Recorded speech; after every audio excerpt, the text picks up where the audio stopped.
Hello, YouTubers, friends, compatriots, hooligan shills, desolate servants, peasants, vassals. I'm a useful idiot, and today I want to talk about sacrifice. More importantly, I want to talk about the fact that American citizens, to a certain degree, some more than others, are sacrificing in this era that we live in. And my point being that the aristocracy, our government, and the elites do not sacrifice. And more importantly, on top of that, they talk about shared sacrifice and don't sacrifice. And that's where I start getting a little hot under the collar. And three stories that have popped up recently all exemplify this idea for me. And one of them is Charlie Rangel coming out and talking about reinstating the draft. And of course, now after women are allowed to go in combat, he wants to reinstate the draft and then include women.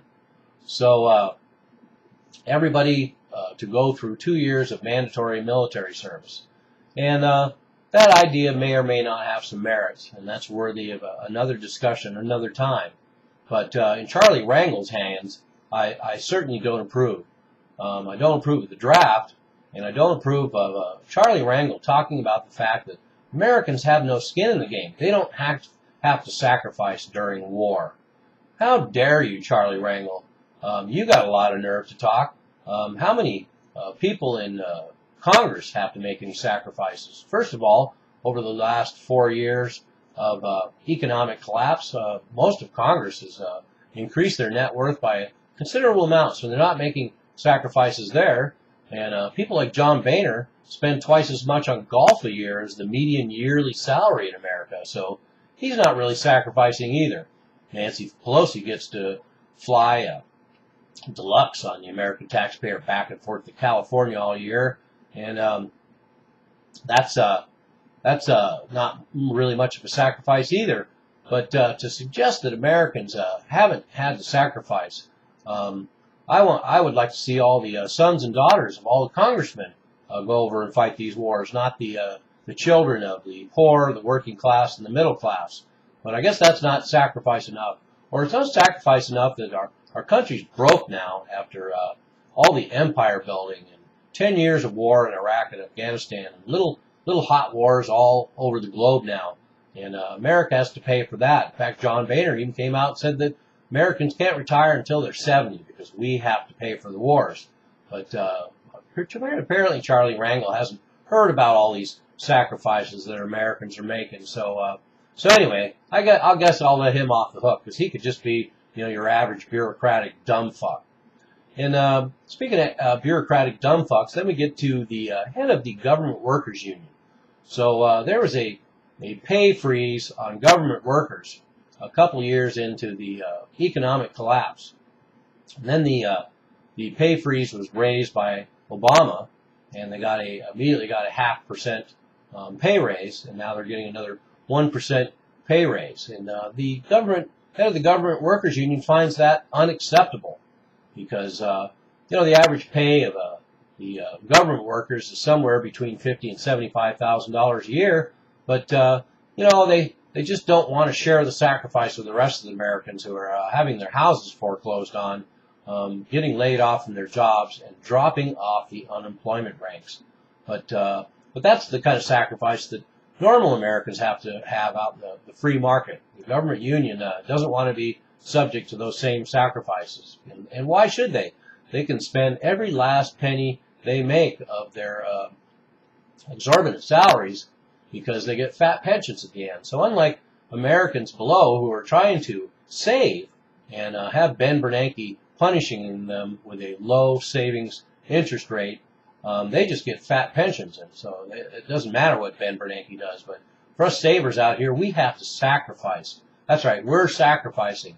And then, of course, all of us are going to be put into Obamacare while the government union workers all get free health care for life. So they're not really making any sacrifices there either. It's the middle class and the working Americans that are taking the sacrifices. And then, they get company vehicles and all that other good stuff too. So there we have it, government union workers, and they've had to actually not have a raise for maybe a couple years, and then they get inflationary cost of living raises year after year after year, while the rest of the wages across the nation stagnate. But I'm sure somewhere they're making a sacrifice, although it certainly isn't apparent. I mean, in fact, we have a lot more government workers, and everybody on the government tit certainly not going to go anywhere anytime soon.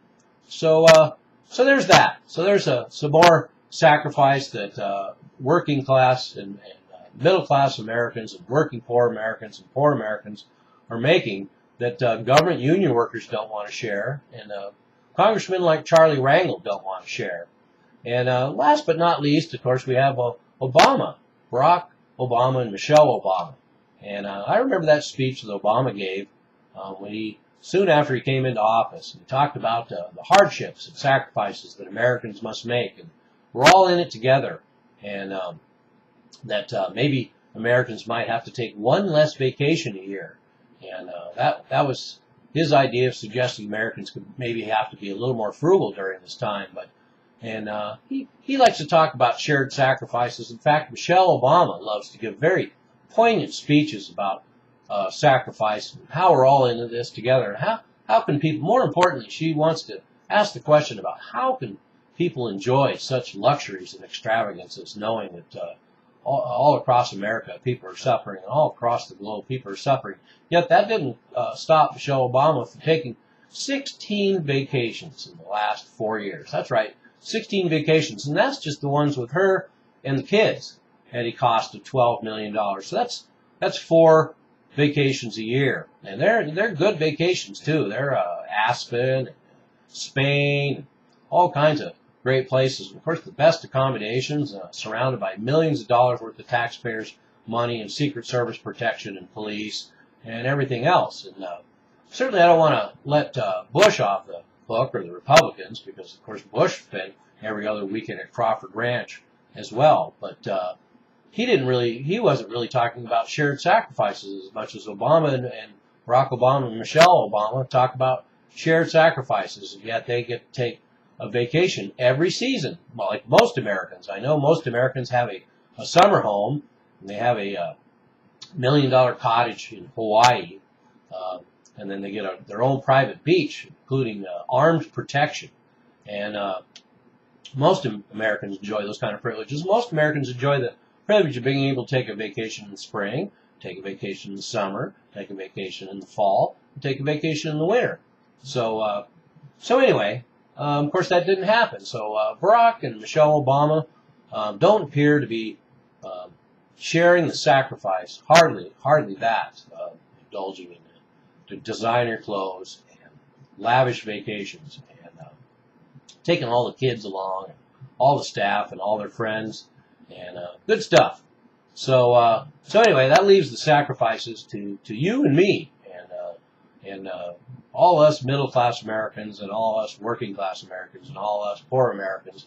We will continue making those sacrifices. We will continue paying the taxes. We will continue being plugged in these government programs, while all the government aristocracy and all their lackeys and all the people in the government tit don't make any sacrifices at all.